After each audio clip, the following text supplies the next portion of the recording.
पण मी आता सांगू इच्छितो की आज या निवडणुकीमध्ये अवघ्या सगळ्यांच्या वतीने उमेदवार असं लिहिलं तर दिसायला फारसं आहे. 10 खोलीचा असतो पण काय घडी आहे निवडणूक होऊन जाईल मग गावी सगळ्यांचं करू आणि त्यामुळे त्या उमेदवाराच्यामुळं आज एक उत्तम प्रकारची व्यक्ती या ठिकाणी तुमच्यासमोर सादर केली आणि जी काही संकट आहे ती संकट दूर करण्याच्या उद्देशी ताकद या फाटक्या माणसाच्या उद्या आहे.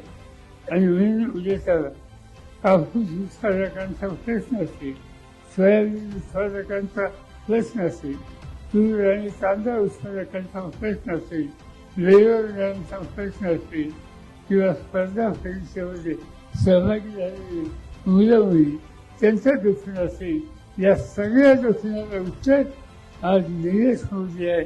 त्या निलेश मोदीच्या वर्षाची काम होऊ शकते.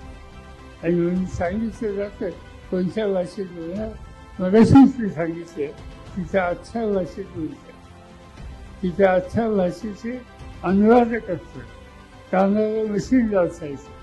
मी मराठीत बोललो तर कर्नाटकाचा माणूस असो, तामिळनाडूचा माणूस असो, काश्मीरचा माणूस असो, त्याला त्याच्या भाषेत माझं भाषण हे सांगितलं जातं आणि मंत्र्यांना प्रधानमंत्र्यांना सुद्धा सांगितलं जातं.